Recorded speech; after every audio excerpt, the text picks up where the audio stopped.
The Brothers Karamazov by Fyodor Dostoevsky. Translated by Constance Garnett. Book 5, Chapter 3. The Brothers Make Friends. Ivan was not, however, in a separate room, but only in a place shut off by a screen, so that it was unseen by other people in the room. It was the first room from the entrance, with a buffet along the wall. Waiters were continually darting to and fro in it. The only customer in the room was an old retired military man, drinking tea in a corner. But there was the usual bustle going on in the other rooms of the tavern.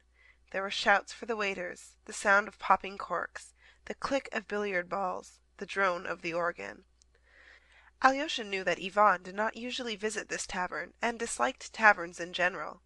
So he must have come here, he reflected, simply to meet Dmitri by arrangement. Yet Dmitri was not there. "Shall I order you fish, soup, or anything? You don't live on tea alone, I suppose?" cried Ivan, apparently delighted at having got hold of Alyosha. He had finished dinner, and was drinking tea. "Let me have soup, and tea afterwards. I am hungry," said Alyosha gaily. "And cherry jam? They have it here.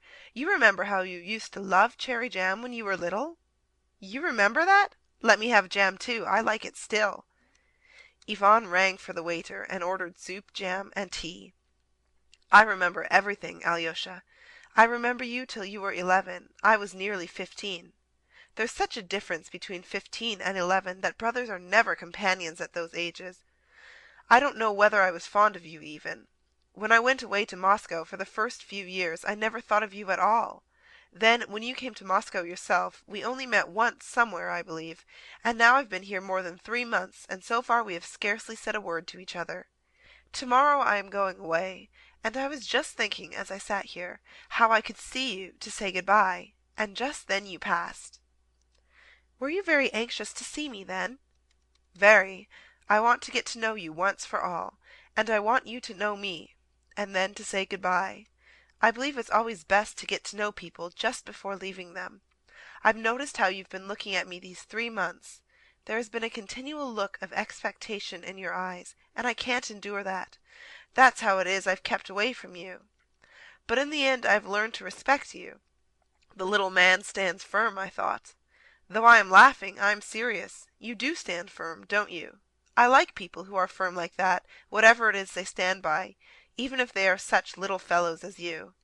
Your expectant eyes ceased to annoy me. I grew fond of them in the end, those expectant eyes. You seem to love me for some reason, Alyosha." "I do love you, Ivan. Dmitri says of you, Ivan is a tomb. I say of you, Ivan is a riddle." "You are a riddle to me even now. But I understand something in you, and I did not understand it till this morning." "What's that?" laughed Ivan. "You won't be angry?" Alyosha laughed too. "Well?"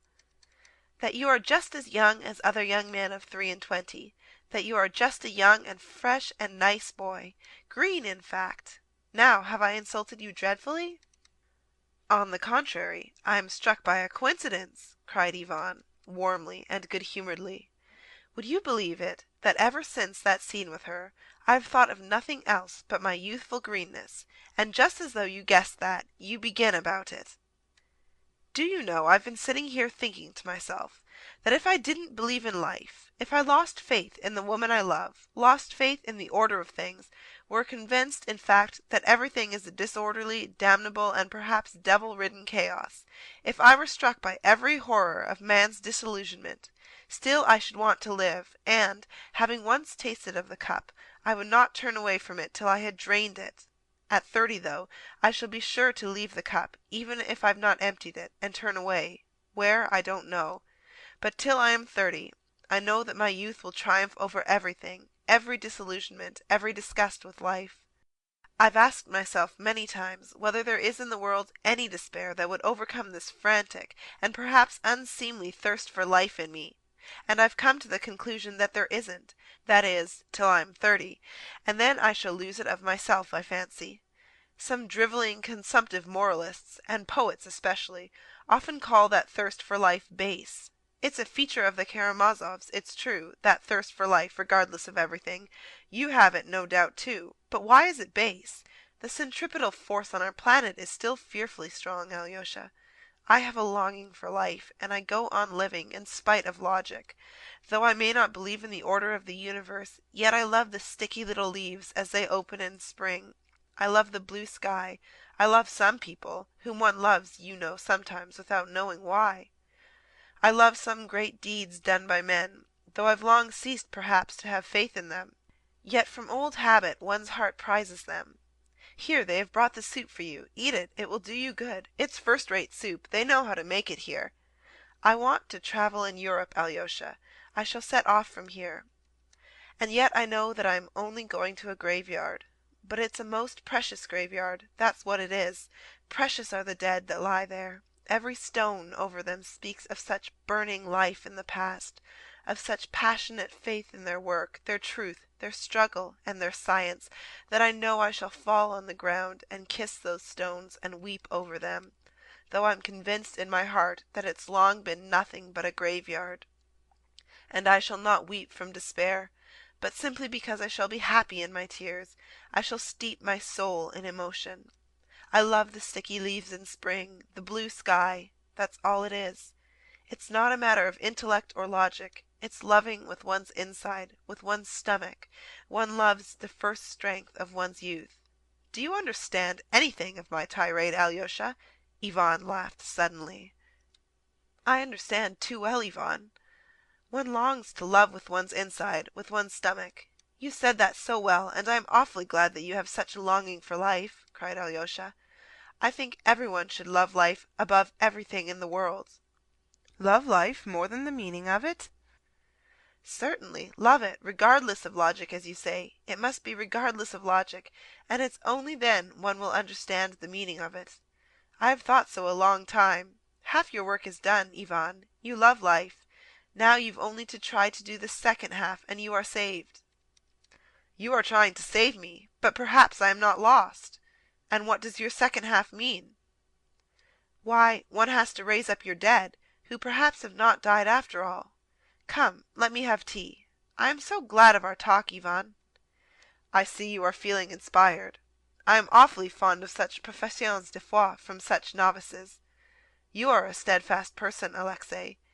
Is it true that you mean to leave the monastery? Yes, my elder sends me out into the world. We shall see each other then in the world. We shall meet before I am 30, when I shall begin to turn aside from the cup. Father doesn't want to turn aside from his cup till he is 70. He dreams of hanging on to 80, in fact, so he says. He means it only too seriously, though he is a buffoon. He stands on a firm rock, too. He stands on his sensuality, though after we are 30, indeed, there may be nothing else to stand on. But to hang on to 70 is nasty. Better only to 30. One might retain a shadow of nobility by deceiving oneself. Have you seen Dmitri today? No, but I saw Smerdyakov. And Alyosha rapidly, though minutely, described his meeting with Smerdyakov. Ivan began listening anxiously and questioned him. But he begged me not to tell Dmitri that he had told me about him, added Alyosha. Ivan frowned and pondered. Are you frowning on Smerdyakov's account? Asked Alyosha. Yes, on his account. Damn him, I certainly did want to see Dmitri, but now there's no need, said Ivan reluctantly. But are you really going so soon, brother? What of Dmitri and father? How will it end? Asked Alyosha anxiously. You are always harping upon it. What have I to do with it? Am I my brother Dmitri's keeper? Ivan snapped irritably. But then he suddenly smiled bitterly. Cain's answer about his murdered brother, wasn't it? Perhaps that's what you're thinking at this moment? Well, damn it all. I can't stay here to be their keeper, can I? I've finished what I had to do, and I'm going. Do you imagine I am jealous of Dmitri, that I've been trying to steal his beautiful Katerina Ivanovna for the last 3 months? Nonsense, I had business of my own. I finished it. I am going. I finished it just now. You were witness. At Katerina Ivanovna's? Yes, and I've released myself once for all. And after all, what have I to do with Dmitri? Dmitri doesn't come in. I had my own business to settle with Katerina Ivanovna. You know, on the contrary, that Dmitri behaved as though there was an understanding between us. I didn't ask to do it, but he solemnly handed her over to me and gave us his blessing. It's all too funny. Ah, Alyosha, if you only knew how light my heart is now. Would you believe it? I sat here eating my dinner, and was nearly ordering champagne to celebrate my first hour of freedom. Phew, it's been going on nearly 6 months, and all at once I've thrown it off. I could never have guessed even yesterday how easy it would be to put an end to it if I wanted." "You are speaking of your love, Ivan?" "Of my love, if you like. I fell in love with the young lady. I worried myself over her, and she worried me. I sat watching over her, and all at once it's collapsed. I spoke this morning with inspiration, but I went away and roared with laughter. Would you believe it? Yes, it's the literal truth." "You seem very merry about it now," observed Alyosha, looking into his face, which had suddenly grown brighter. "But how could I tell that I didn't care for her a bit? Ha ha! It appears after all I didn't. And yet how she attracted me! How attractive she was just now when I made my speech! And do you know she attracts me awfully even now, yet how easy it is to leave her. Do you think I am boasting?" "No, only perhaps it wasn't love." "Alyosha," laughed Ivan, "don't make reflections about love. It's unseemly for you. How you rushed into the discussion this morning! I've forgotten to kiss you for it. But how she tormented me! It certainly was sitting by a laceration. Ah, she knew how I loved her. She loved me and not Dmitri," Ivan insisted gaily. "Her feeling for Dmitri was simply a self-laceration. All I told her just now was perfectly true. But the worst of it is, it may take her 15 or 20 years to find out that she doesn't care for Dmitri and loves me whom she torments. And perhaps she may never find it out at all, in spite of her lesson today. Well, it's better so. I can simply go away for good. By the way, how is she now? What happened after I departed?" Alyosha told him she had been hysterical, and that she was now, he heard, unconscious and delirious. "Isn't Madame Holikov laying it on?" "I think not." "I must find out. Nobody dies of hysterics, though. They don't matter. God gave woman hysterics as a relief. I won't go to her at all. Why push myself forward again?" "But you told her that she had never cared for you." "I did that on purpose. Alyosha, shall I call for some champagne? Let us drink to my freedom. Ah, if only you knew how glad I am." "No, brother, we had better not drink," said Alyosha suddenly. "Besides, I feel somehow depressed." "Yes, you've been depressed a long time. I've noticed it." "Have you settled to go tomorrow morning, then?" "Morning? I didn't say I should go in the morning, but perhaps it may be the morning. Would you believe it, I dined here today only to avoid dining with the old man. I loathe him so. I should have left long ago, so far as he is concerned. But why are you so worried about my going away? We've plenty of time before I go, an eternity." "If you are going away tomorrow, what do you mean by an eternity?"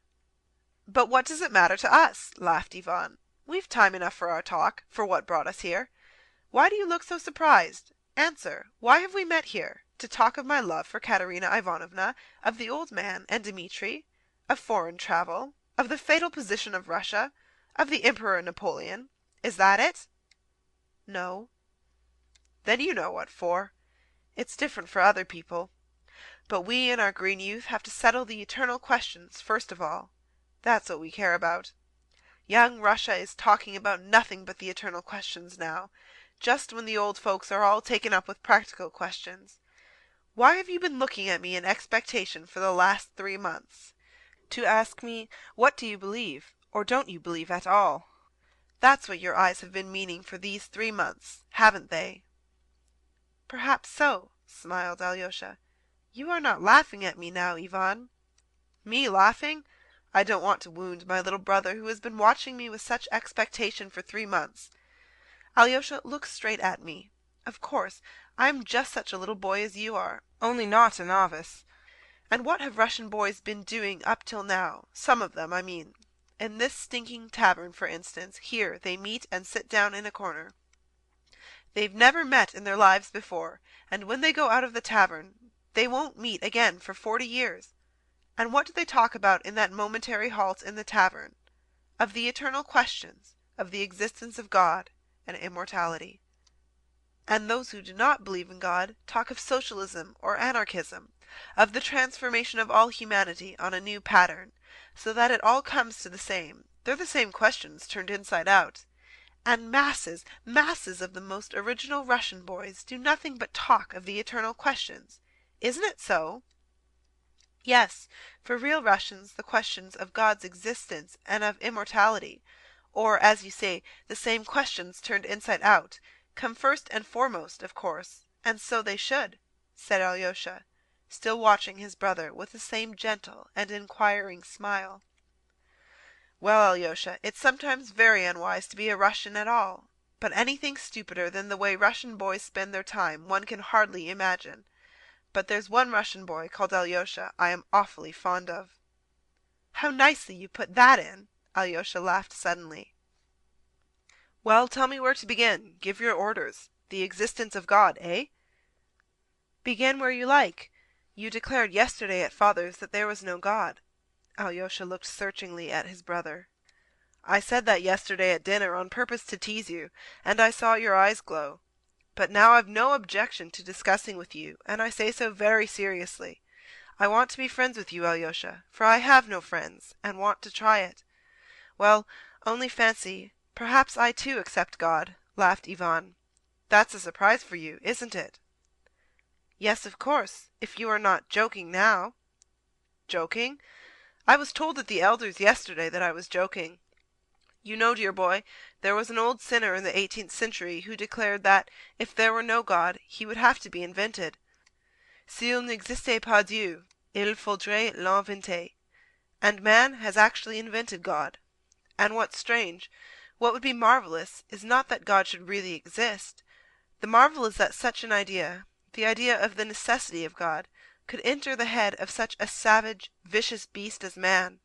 So holy it is, so touching, so wise, and so great a credit it does to man. As for me, I've long resolved not to think whether man created God or God man, and I won't go through all the axioms laid down by Russian boys on that subject, all derived from European hypotheses. For what's a hypothesis there is an axiom with the Russian boy, and not only with the boys, but with their teachers too, for our Russian professors are often just the same boys themselves. And so I omit all the hypotheses. For what are we aiming at now? I am trying to explain as quickly as possible my essential nature. That is what manner of man I am, what I believe in, and for what I hope. That's it, isn't it? And therefore I tell you that I accept God simply. But you must note this. If God exists, and if he really did create the world, then, as we all know, he created it according to the geometry of Euclid and the human mind with the conception of only 3 dimensions in space. Yet there have been and still are geometricians and philosophers, and even some of the most distinguished, who doubt whether the whole universe, or to speak more widely, the whole of being, was only created in Euclid's geometry. They even dare to dream that 2 parallel lines, which according to Euclid can never meet on earth, may meet somewhere in infinity. I have come to the conclusion that, since I can't understand even that, I can't expect to understand about God. I acknowledge humbly that I have no faculty for settling such questions. I have a Euclidean earthly mind, and how could I solve problems that are not of this world? And I advise you never to think about it either, my dear Alyosha, especially about God, whether he exists or not. All such questions are utterly inappropriate for a mind created with an idea of only 3 dimensions. And so I accept God, and am glad to, and what's more, I accept his wisdom, his purpose, which are utterly beyond our ken. I believe in the underlying order and the meaning of life. I believe in the eternal harmony in which they say we shall one day be blended. I believe in the Word to which the universe is striving, and which itself was with God, and which itself is God, and so on to infinity. There are all sorts of phrases for it. I seem to be on the right path, don't I? Yet, would you believe it, in the final result I don't accept this world of God's, and although I know it exists, I don't accept it at all. It's not that I don't accept God, you must understand. It's the world created by him I don't and cannot accept. Let me make it plain. I believe like a child that suffering will be healed and made up for, that all the humiliating absurdity of human contradictions will vanish like a pitiful mirage, like the despicable fabrication of the impotent and infinitely small Euclidean mind of man.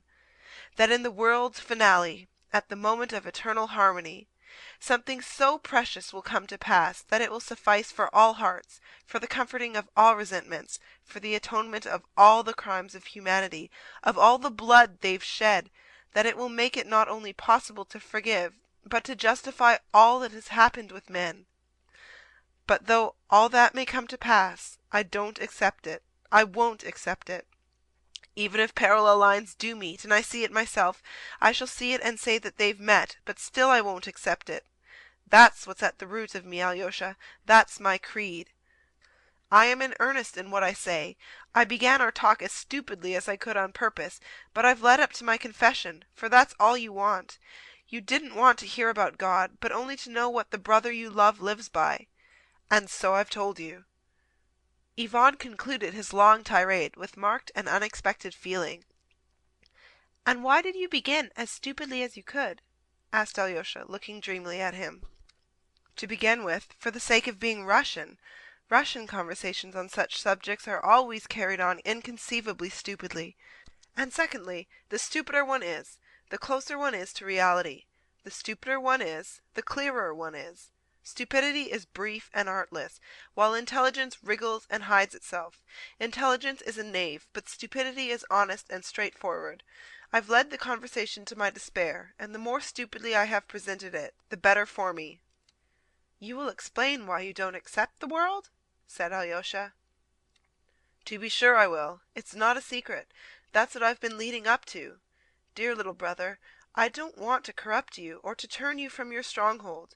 Perhaps I want to be healed by you." Ivan smiled suddenly, quite like a little gentle child. Alyosha had never seen such a smile on his face before. End of chapter 3 of Book 5.